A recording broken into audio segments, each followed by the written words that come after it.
Hello, I'm Lynda Cookson and I'm an artist living in Ireland, in Connemara in the west of Ireland.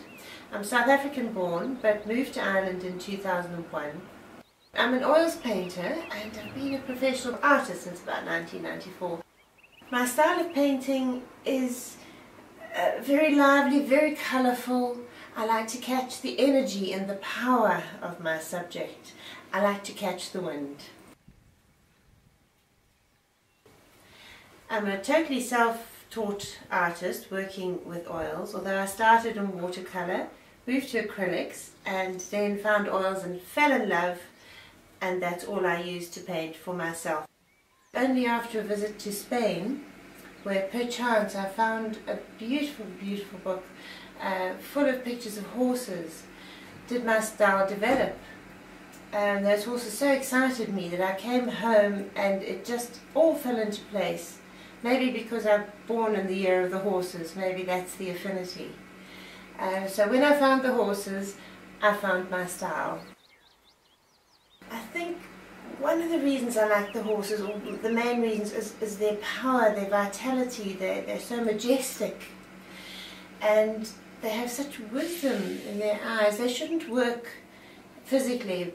Big awkward head and neck, huge body, thin little legs, it just shouldn't work. But wow, it does work, and it's just so graceful and beautiful.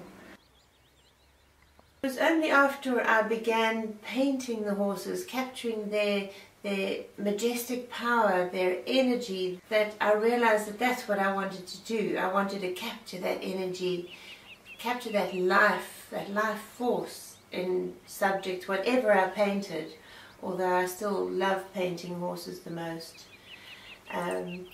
I wanted to catch the wind in their manes and their ears, in the way that they moved. Even if they're standing still in a field, there's still an essence of wind and energy and movement about them, of power. So that's what I do. I paint to catch the wind. So now let's catch the wind and paint ourselves a horse.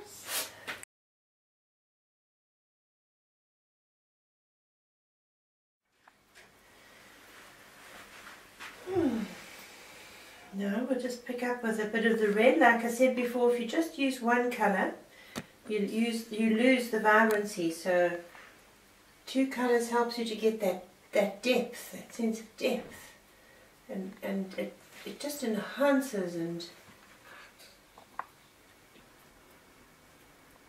I think pretty soon I'm going to be bringing in the palette knife, which is my favourite tool.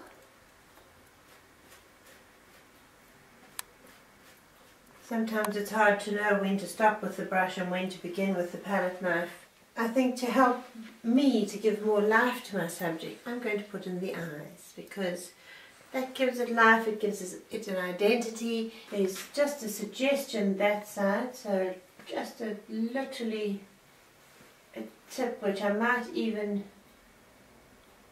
paint over later. And then here, give it an outline.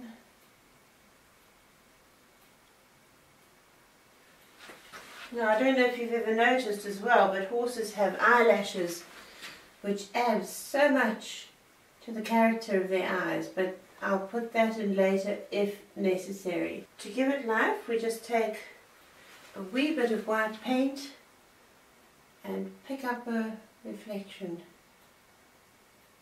And all of a sudden you have a bit of life in those eyes. Amazing what that white dot does. They've given our horse a bit of life for us to fill in. Now I'm going to just calm down a little bit of what I have done. And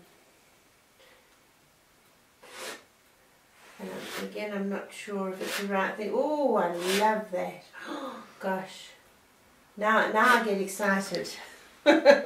Because I can see all the different colours mixing together and creating a rainbow effect, and that's the absolute pleasure of a palette knife. I'll try and contain my excitement here and just continue a bit.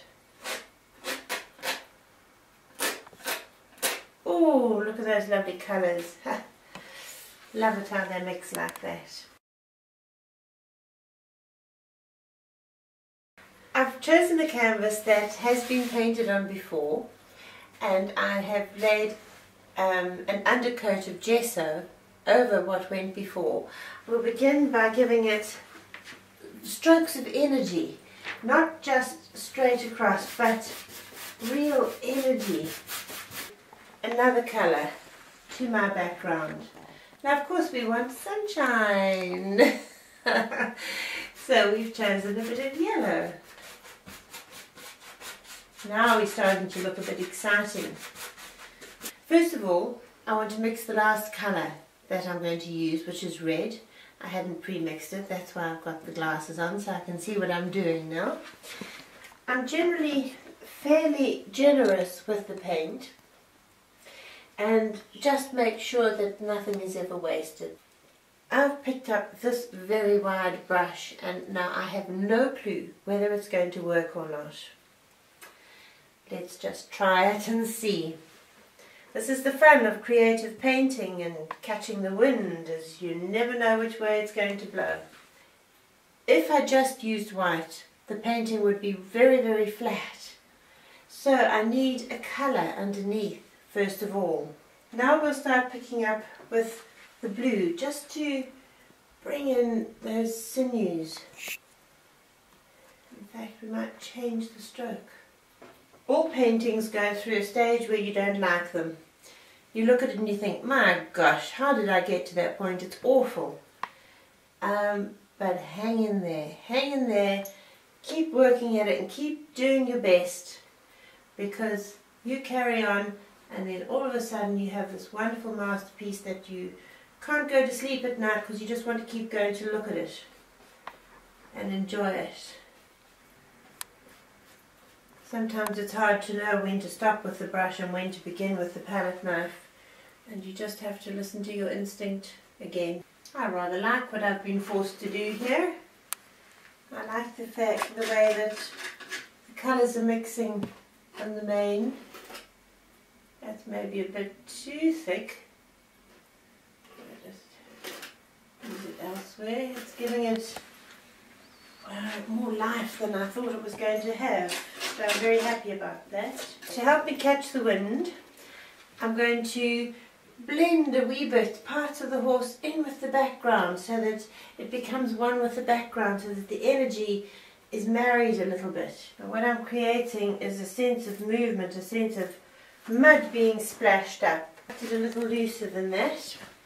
I'm just going to add a little bit more terps to my mixture. Ah, that's what I wanted. Not so much that, but never mind. But I'm going to leave it for now and let the paint dry. So for now, that's our horse running in the wind, catching the wind, full of energy. Thanks for watching.